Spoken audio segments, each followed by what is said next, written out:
las 7 con 2 minutos, 7 de 2 minutos de la mañana, ya presencia de sol en esta mañana. Acuérdense que va a haber un día soleado este día miércoles.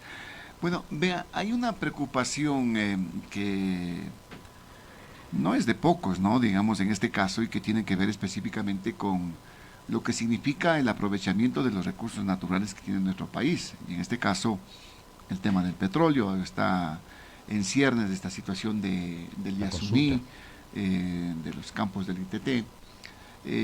Está también en este momento causando preocupación el tema de la inversión que se viene dando en el ámbito de la minería, porque estamos en medio de una incertidumbre legal. Vamos a una consulta también en el tema del Chocó Andino, bueno, el Chocó Andino es la reserva de biosfera que tiene el mundo, que tiene nuestro país. Pero este tipo de hechos, las consultas y esta situación que en la parte legal un día sí, otro día no, se cambian, esta situación pues ha generado que en el mundo nuestro país vaya retrocediendo dentro de lo que significa la expectativa de invertir para hacer esta actividad minera fundamentalmente. Creo que estamos en el puesto 27, si no estoy equivocado, dentro de lo que es los que están interesados en invertir. Ecuador en su momento había sido quizás el líder en la región para inversión en este sentido. ¿Se puede hacer minería responsable? Sí, se puede hacer minería responsable. ¿Se puede hacer minería que no atente contra el medio ambiente? Todo es atentar contra el medio ambiente, todo. Hasta lo que caminamos, lo que hacemos nosotros. Esta mañana vamos a hablar sobre este tema con el ingeniero Fernando Benalcázar, ex viceministro de Minas, importante analista en estos temas, con quien vamos a comenzar. ¿Cómo está, Fernando? Muy buenos días. Muy buenos días, Osvaldo. Gracias por la invitación. ¿Cómo avisoran ustedes, los expertos en este tema, de lo que está pasando en este sentido respecto a esta proyección que se da como inversión de la minería, Fernando? Esto es el resultado de lo que hemos visto en los últimos 13 meses, y no es de ahora que comentamos sobre el tema, pero era lógico llegar al punto en el cual hemos perdido posiciones en este índice internacional. Para los radioescuchas, hay una institución sin fines de lucro en Canadá específicamente, que evalúa los destinos de inversión basado en la percepción, o cómo nos ven los gerentes, los presidentes ejecutivos, las personas vinculadas al sector minero, a las diferentes regiones, no países, se llaman jurisdicción específicamente, como ellos los clasifican, y entre esas está Ecuador. Y en efecto, comparativamente, el año pasado teníamos una posición 24, hoy hemos bajado a una posición 27. Parece sencillo bajar 3 puntos, pero cuando son apenas 62 jurisdicciones en las que se evaluaron este año, nos hace pensar que retrocedimos mucho. Y eso tiene que ver con algo que yo quiero acuñar como que Ecuador se ha convertido en un país triple I. ¿Cómo es esto de triple I? Seguro. Usted acaba de usar la primera palabra, que es la inestabilidad política que hemos vivido en estos 13 meses, la inseguridad jurídica que es común en el Ecuador, y no se diga la inestabilidad en términos generales, donde genera la incertidumbre, fue la palabra que usted utilizó. De ahí el acronismo que pongo, la broma del triple I. El año pasado, cuando estábamos en una mejor posición, hubieron hechos súper interesantes, y que los hemos discutido aquí en este foro con usted, cuando se emitió el famoso decreto ejecutivo 151, en el cual el gobierno hizo público y reconoció la existencia de una política pública minera 2019-2030. Una apertura, ¿no? Y el gobierno, en este caso, con ese decreto justo, mediante esa apertura, ratificaba la importancia de emitir un plan de acción para implementar esa política pública. Oiga, ¿cuánto es la inversión que se tiene? Porque eso también pesa dentro del Producto Interno Bruto, ¿no? En este caso, la inversión que se ha recibido en el ámbito minero acá en el país. Ok, los números son variables interpretativos, y la efectividad o llegada de esas inversiones al país ha sido, si cabe el término, polémica en este gobierno. Usted recordará, al inicio de este gobierno se hablaba de que se esperaban 11.000 millones de dólares de inversión a lo largo de lo que iba a ser el periodo de los 4 años. Y eso se asociaba con proyectos que ya existen. Los proyectos en la minería no nacen hace una semana, sino nacen hace décadas, muchos de ellos. No nos olvidemos, Mirador, 30 años, Fruta del Norte, algo similar. Entonces, se hablaba en su momento de esos 11.000 millones a lo largo de todos estos años, 10.800 exactamente. La Plata es un proyecto en la provincia de Cotopaxi, Curimaini es un proyecto en la provincia de Bolívar, que son los que más pronto o potencialmente veremos concretar esas inversiones. Estos dos en el rango de 400 millones de dólares conjuntos, 450 millones de dólares. En este gobierno no los verán arrancar construcción siquiera, ahora con lo corto que queda el tiempo. Claro, ya este gobierno yo creo que en noviembre ya se va, ¿no? El gran legado que puede dejar es garantizar que las licencias ambientales, después de todo este proceso tan polémico de casi un año para tener el famoso reglamento que permite hacer las consultas ambientales, podrá dejar esos dos pasos importantísimos, las licencias. Hay otros proyectos que vienen o que se están cocinando y desarrollando que vendrán hacia el 24-25 sus inicios. Mirador Norte, una inversión de casi 1.000 millones. Este es un proyecto muy interesante porque es la expansión misma de lo que ya ha sido exitoso hasta la fecha. ¿De Fruta del Norte estamos hablando? Específicamente está hablando de la mina Mirador. Ya. Es la mina de cobre, la más grande exportadora que tenemos ahora en el país. Y otros proyectos asociados que veremos en los próximos 5 o 6 años concretarse y pasar del papel a la posible realidad, están uno en la provincia de Imbabura, que es Cascabel, y otro en la provincia de Morona Santiago, que es Guarince. Esos ya cuentan con licencia ambiental. Están en los procesos, esos son proyectos en los cuales están internamente completando lo que se llama evaluación económica y paralelamente van haciendo con todos los permisos que requieren. Entonces, esa es la proyección a mediano plazo. Hablemos de los próximos 5 o 8 años que el país puede ver que esto se concrete. Ya, entonces es lo que tenemos en este momento. Es lo que tenemos y una cosa que es importantísimo en el comentario que usted hizo inicial. Pero, antes de ello, en la Amazonía teníamos también un proyecto que ya estaba, Ecuacorrientes me estaba manejando ahí. ¿Quién? En la Amazonía. Estamos hablando de la Amazonía Sur. La Amazonía Sur de la región amazónica es en la parte norte, como es más conocido, pero también en la parte suroriental, es la región amazónica suroriental, ahí están los proyectos principales, ahí está en Morona Santiago, Zamora Chinchipe, son prospectos muy interesantes, y los dos proyectos industriales o en plena producción están en Zamora Chinchipe. Ya, es lo que tenemos en este momento, pero de la perspectiva que le había señalado, ¿qué es lo que dicen? ¿Pueden venir más inversiones o realmente ya lo piensan 2 veces? Dicen, muy complicado irse al Ecuador, la normativa y los temas de las consultas previas están entorpeciendo este tema. El rubro principal que afecta en este índice es la percepción que tienen con respecto al entorno de inversión, al entorno político, a la situación general, las leyes del marco regulatorio y demás. Eso ha afectado hacia la baja en este año. Pero algo que es importantísimo resaltar es que por primera vez el Ecuador se posiciona en un nivel 4, jamás se había posicionado en el tema de riqueza geológica, en el tema de destino de inversión, por la facilidad o la posible existencia de minerales ricos. Ecuador es por primera vez y se ubica en posición 4 sobre destinos clásicos y tradicionales Chile, como Perú y Chile. Ecuador por primera vez está apenas abajo de 2 jurisdicciones de Canadá y una de Australia, países inminentemente mineros. Eso es fantástico.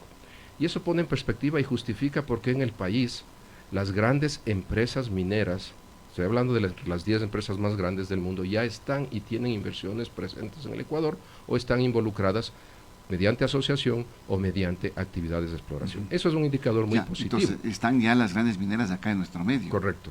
Y estas empresas lo que van a hacer, con toda la experiencia y capital y fuerza que tienen, saben manejar y navegar en estos temas políticos, en estas inestabilidades.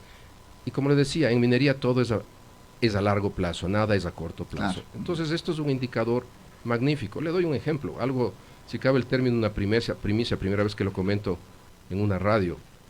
Una de las grandes empresas del mundo en mayo anunció la adquisición de una empresa que está en el Ecuador, que tiene una participación significativa en la mina Fruta del Norte, al igual que el proyecto Cascabel. Y esta empresa, al ser una de las 3 más grandes del mundo, nos dará sorpresas al concretar la adquisición de la otra y hacer presencia en el Ecuador, y quién sabe, dependiendo cómo está el entorno de inversión, puede hasta comprar toda la mina. Oiga, estas son ¿de qué? ¿Oro, plata, cobre? Puedo hablar públicamente porque es información pública. La empresa es Newmont. Newmont está focalizada en cobre y oro.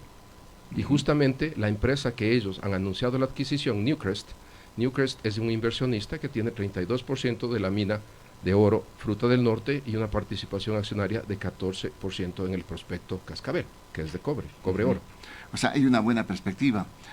Pero ¿no afecta estos hechos que estamos analizando, Fernando? Claro que afectan, indiscutiblemente. Esa misma caída, para mí la interpretación es muy clara y muy sencilla. No nos olvidemos en el marco de tiempo que hacen estas evaluaciones. Se invitan a estas 62 jurisdicciones a responder una serie de preguntas claves en un periodo que va de agosto a diciembre del año pasado. ¿Qué pasó en ese periodo? Pocos meses antes se dio la debacle que vino con el paro de junio. Es decir, 2 meses antes ya sabíamos el resultado del acuerdo de paz. El acuerdo de paz trajo infinidad de problemas para el sector extractivo en general, entiéndase, petrolero, minero. Se firmaron temas de la ley de consulta previa, libre e informada, temas de contar con la ley de consulta ambiental. Todo eso tiene un impacto negativo, pero haciendo un paréntesis, siendo más realista, a futuro puede traer cosas positivas, porque se acabó la mala utilización de los procesos de falta de consulta previa, libre e informada que se utilizaban en el sistema judicial. Algún rato, al contar con esa ley, se van a obviar ese tipo de cosas. Y otro factor importantísimo es la caída del ministro del área. No nos olvidemos que a finales de octubre tiene que renunciar, pierde el respaldo del presidente, y ya sabemos la consecuencia, hoy día está preso. Son esos 2 factores que influyeron mucho en el tema de la estabilidad política. Usted habla política. de Vera Grönauer. Claro, él estuvo hasta finales de octubre y después pasaron todas estas circunstancias. Está haciendo maravillas, pues será la justicia, la justicia la que diga, y no nos olvidemos que todo mundo es inocente hasta que se pruebe lo contrario, pero el hecho de tener ya presión preventiva dice mucho, ¿no? Claro, hay muchas evidencias, hay muchas cosas de lo que se está señalando. ¿El país realmente se puede hacer minería responsable en este caso? 100%, y no solo en minería. Hay tanta plata que le hace falta a este país, y los recursos naturales están allí, pues está el petróleo, está la minería. Dice que estamos muriéndonos de sed junto a la fuente, pero siempre hay ese recelo, ¿no? Que dice, bueno, ¿qué va a pasar si es que este país entra a la minería? Las fuentes de agua se va a hacer pedazos del medio ambiente, se va a atentar contra la naturaleza. Por eso la incógnita es posible hacer o no minería responsable, tomando en cuenta realidades de otros países también, Fernando. Es posible, 100%, y lamentablemente los grupos antimineros o anti-extracción de recursos naturales no renovables han utilizado un discurso, un sistema de imágenes del pasado, de eventos siempre asociados con el pasado. Y son procesos de aprendizaje. La industria minera es una de las industrias en el mundo más reguladas y autorreguladas. ¿A qué me refiero con autorreguladas? Aprender las lecciones del pasado. Nosotros no podemos negar que con tecnologías, con diseños que datan de 40, 50 años atrás, han habido grandes problemas ambientales. Creo que los más recientes, 2015, 2019, cuando pasó en Brasil, que se rompieron las represas de relaves, entiéndase, las represas donde se guardan los residuos de los procesos mineros, trajeron consecuencias terribles en el tema ambiental y social. Tenemos grandes pasivos. En el Ecuador no tenemos todavía ese nivel de pasivos, donde podemos, creo yo, tener pasivos, usando un término ambientalmente legal, son en procesos de pequeña minería en donde no existe ni el marco legal respectivo, no existe una regulación formal y fuerte, estructurada como es para el manejo de estos depósitos en la mediana y gran minería. En la pequeña minería todavía falta eso. Y hay prácticas en donde se han venido tradicionalmente utilizando. Esa es un área o una oportunidad grande de mejora que utilizar la tecnología. Correcto. Para afectar menos. Entonces, en la minería a mediana y gran escala o industrial, la autorregulación viene por el diseño, la designación de estándares mínimos que se deben cumplir. En el país, los 2 proyectos que tenemos de minería industrial tienen ese tipo de estándares, lo cual minimizaría cualquier impacto al ambiente o permitiría de ninguna manera no responder efectivamente si algo menor sucedería. Entonces es factible, es posible, y definitivamente vemos ya ejemplos en el Ecuador, y no se diga en el mundo, en países como Australia, en países como Canadá, en el propio Perú hay excelentes proyectos, y en Chile es cosa de todos los días. ¿Cómo es esta actividad, como usted señala, ha sido también cuestionada sobre todo por la gente, por los pobladores que están dentro de esta área de la explotación minera? El por qué ustedes ya no han utilizado, digamos, este discurso, pero hasta la presente tenemos estas inquietudes. Así como hay personas que critican a la industria minera y se oponen, en las mismas comunidades, en las mismas zonas de influencia directa, hay grupos que apoyan y son más que felices de haber visto transformar su actividad económica, su vida, de una manera en la cual, al tener ciertas habilidades o ciertas capacidades, han podido vincularse a la fuerza laboral de estas empresas. Y el mejor ejemplo es Zamora Chinchipe. No lo digo yo, lo dicen los números. ¿Quiénes son los mejores pagadores de impuestos per cápita, por cabeza, este rato? ¿Qué provincia se destaca? Zamora Chinchipe.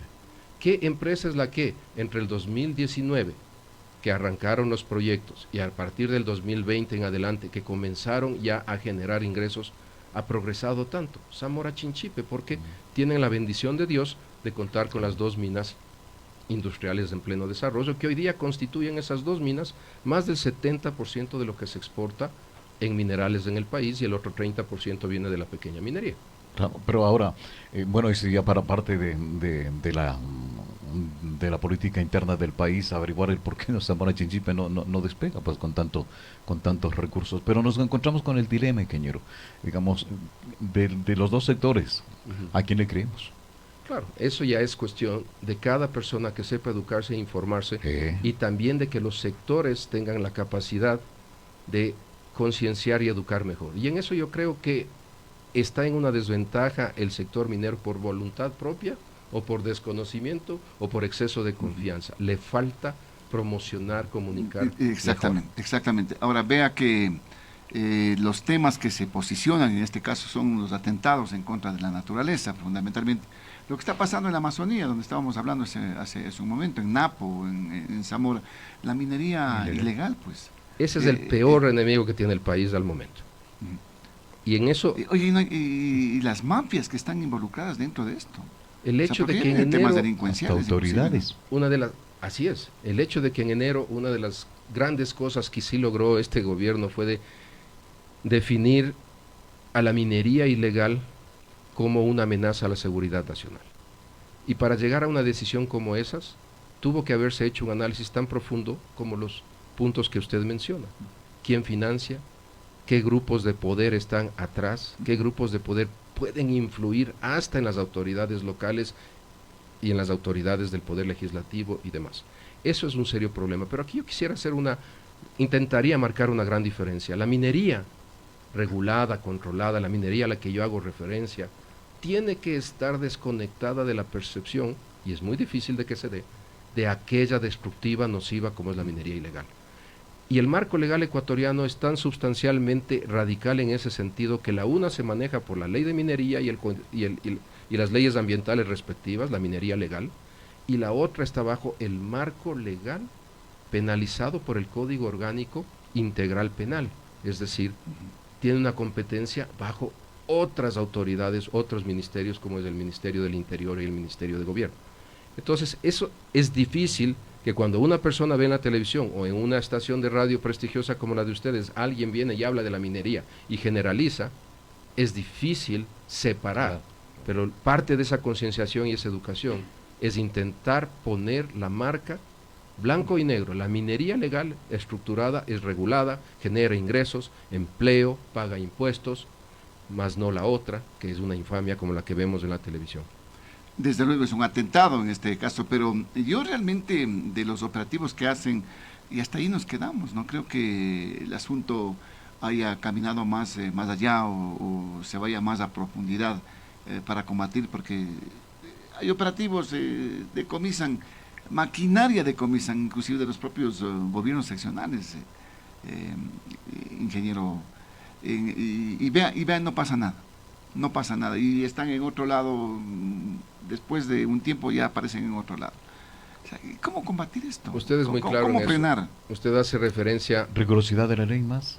No, la ley es blanco y negro. La ley de minería tiene 7, 8 artículos con respecto... Es una de las más controladoras, me parece. Sí, la ley de minería es muy clara en el tema de la minería ilegal, del control y regulación hacia los que tienen concesiones y que podrían incursionar en temas de minería ilegal. Inclusive se puede llegar a perder hasta la concesión si se permitirían actividades de minería ilegal o hacerse los locos que se me han metido mi concesión y alguien está operando. Es sumamente drástica.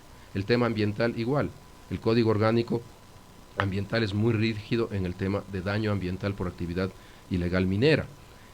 Entonces no es cuestión de leyes, es cuestión de cabezas. Y creo que ahí usted tiene toda la razón cuando cita el ejemplo de Yotsupino. Yotsupino, acordémonos cómo se paseaba el ministro con el presidente por allá y hacían las visitas y mañana esto está arreglado. Han pasado casi 2 años. Y veamos cómo las máquinas siguen tiradas ahí esperando una resolución judicial para saber qué se hace. Y entre esas había máquinas de los GATS de la zona. Así es. Debe ser tan rentable que yo saco una máquina de servicio para mi comunidad y la pongo al servicio de la minería ilegal.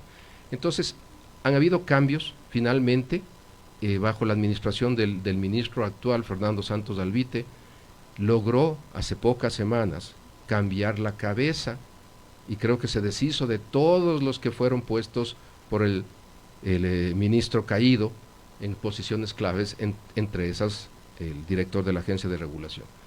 Y yo di una declaración un poco polémica cuando alguien me preguntaba, y creo que fue usted mismo el que me decía si el hecho de que hayan puesto un militar al frente de la agencia es la única forma de que funcione. Y yo decía en su momento, y creo que me ratifico, consistentes con esa decisión de enero, al haber puesto a un exmilitar al frente de la agencia, lo que buscan es crear un sistema alineado con esa declaratoria en el cual la minería ilegal. Y la agencia es la única, por ley, dedicada a eso. Deben ser más efectivos a la fecha. Yo no he visto mayores operativos que no hayan sido exitosos. Y en las zonas donde la minería ilegal tradicionalmente ha galopado, como la zona de Buenos Aires, la parte baja del río Napo y otras, han sido efectivamente intervenidas. Hay que ver los resultados solo se los puede medir. Bueno, vea que en Buenos Aires recién nomás todavía estaban incidiendo la minería irregular, a pesar de que existe un control en el aspecto militar, ¿no? Sí, y eso no ha sido erradicado. Este es un tema bien complicado, bien difícil, la minería irregular.